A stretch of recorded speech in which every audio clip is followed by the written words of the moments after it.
Hi guys, welcome back. ഇന്നത്തെ നമ്മുടെ video ചീരാക്കോയി ഉണ്ടാക്കുന്നതാണ് കേട്ടോ കാണിക്കുന്നത്. അപ്പോൾ അതിന് വേണ്ടി നമുക്ക് നല്ല ജീരകം നന്നായി കഴുകി ഇതുപോലെ വറുത്തെടുത്തിട്ട് നമുക്ക് പൊടിച്ചെടുക്കാനുണ്ട്. അപ്പോൾ അതിന് വേണ്ടി നല്ല രീതിയിൽ വറുത്ത് അതേപോലെ മിക്സിയിലിട്ട് പൊടിച്ചെടുക്കാം. അപ്പോൾ അതിന് വേണ്ടിയുള്ള ഇൻഗ്രീഡിയൻസ് ചിക്കനും അതേപോലെ ചീരുള്ളി, വെളുത്തുള്ളി, പച്ചമുളക്, കറിവേപ്പ്. ഈ വലിയ സവാള വേണമെങ്കിൽ ഒന്നൊക്കെ ഉണ്ട് കേട്ടോ. അപ്പോൾ ചീരുള്ളിയും വെളുത്തുള്ളിയും ഇതിനെക്കാട്ടിലൊക്കെ നിങ്ങൾ എടുത്തോണ്ട്, ഞാൻ കുറച്ച് എടുത്തിട്ടുള്ളൂ. അപ്പോൾ നല്ല കായത്തിൽ കിട്ടണമെന്നുണ്ടെങ്കിൽ ഇതിൻ്റെ ഡബിൾ എടുക്കണം കേട്ടോ, ചീരുള്ളി വെളുത്തുള്ളി. അപ്പം ഇങ്ങനെ ചീരാക്കോയൊക്കെ ഉണ്ടാക്കുമ്പോൾ മൺചട്ടിയിൽ അടുപ്പത്ത് വെച്ച് ഉണ്ടാക്കുന്നത് അത് വേറെ തന്നെ കേട്ടോ, നല്ല ടേസ്റ്റാണ് അങ്ങനെ ഉണ്ടാക്കുകയാണെങ്കിൽ. അപ്പോൾ ഞാനിതിന് വേണ്ടി മൺചട്ടിയിൽ ചിക്കൻ നല്ല കഴുകിയത് നല്ല വെള്ളമൊക്കെ വാർത്തതിന് ശേഷം ചട്ടിയിലേക്ക് ഇട്ടു. നമ്മൾ ചോപ്പ് ചെയ്ത് വെച്ച ചെറിയുള്ളിയും വെളുത്തുള്ളിയും പച്ചമുളക്, കറിവേപ്പ് അതൊക്കെ അതിലേക്ക് ആഡ് ചെയ്തു. എന്നിട്ട് നമുക്ക് ആവശ്യത്തിനുള്ള 1 ടീസ്പൂൺ മഞ്ഞൾപ്പൊടിയും 3 ടീസ്പൂൺ കൊത്തമ്പാലിപ്പൊടിയും ആവശ്യത്തിനുള്ള ഉപ്പും ഇട്ട് കൊടുക്കുക. ഇനി ഇതിലേക്ക് കുരുമുളക് പൊടിയും ജീരകപ്പൊടിയും ഇട്ട് കൊടുക്കുക. 1 ടീസ്പൂൺ കുരുമുളക് പൊടി, 1/4 ടീസ്പൂൺ നല്ല ജീരകം പൊടി. കുരുമുളക് പൊടിയും ജീരകപ്പൊടിയും കുറച്ചാണ് ഇപ്പോൾ ഇട്ട് കൊടുക്കുന്നത്.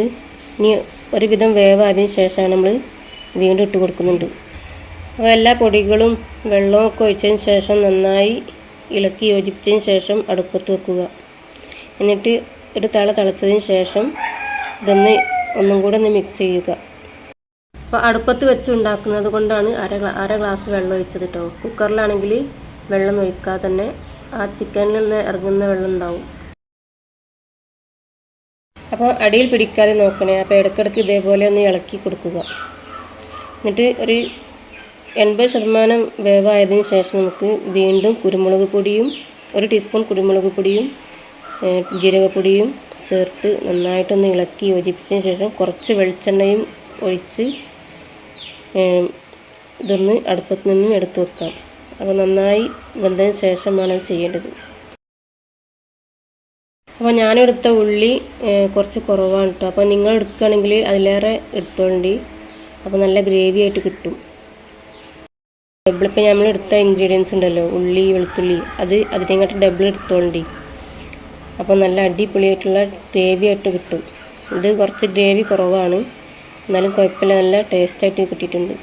അപ്പോൾ നമ്മൾ കുരുമുളകും ജീരകപ്പൊടിയും വീണ്ടും ഇട്ട് കൊടുക്കട്ടോ. അപ്പോൾ ഇതുപോലെ നമ്മൾ ചീരാക്കോയൊക്കെ ഉണ്ടാക്കുകയാണെങ്കിൽ കുറച്ച് ഗ്രേവി ആയിട്ട് ഉണ്ടാക്കുകയാണെങ്കിൽ നമുക്ക് ചോറിന് വേറെ ഒന്നും വേണ്ട, ഇത് കൂട്ടി തന്നെ ചോറ് കഴിക്കാം. നല്ല ടേസ്റ്റായിട്ട് അടിപൊളിയായിട്ട് കിട്ടിയിട്ടുണ്ട്. അപ്പോൾ എല്ലാവരും ഇതേപോലെയൊക്കെ ഒന്ന് ട്രൈ ചെയ്ത് നോക്കണേ. അപ്പോൾ നമ്മളെ കോഴി നന്നായിട്ട് വെന്ത് വന്നിട്ടുണ്ട്. ഇനി ഇതിലേക്ക് കുറച്ച് പച്ച വെളിച്ചെണ്ണ ഇതേപോലെ ഒഴിച്ചു കൊടുക്കുക. അപ്പോൾ നമ്മൾ വറുക്കുകയാണെങ്കിൽ അങ്ങനെയും ചെയ്യുക, അല്ലെങ്കിൽ ഇങ്ങനെ ഒറ്റിച്ച് കൊടുത്താൽ മതി കേട്ടോ. അപ്പോൾ ഞാനിങ്ങനെ ഒഴിച്ച് കൊടുത്തേക്കാണ്. നമുക്ക് ഇനി ഇത് എടുത്ത് യൂസ് ചെയ്യുമ്പോൾ ചെറിയ ഉള്ളി കറിവേപ്പൊക്കെ ഇട്ട് വറവിട്ട് എടുക്കാം. അപ്പം നെക്സ്റ്റ് വീഡിയോയുമായി വീണ്ടും കാണാം. Okay, bye bye, see U.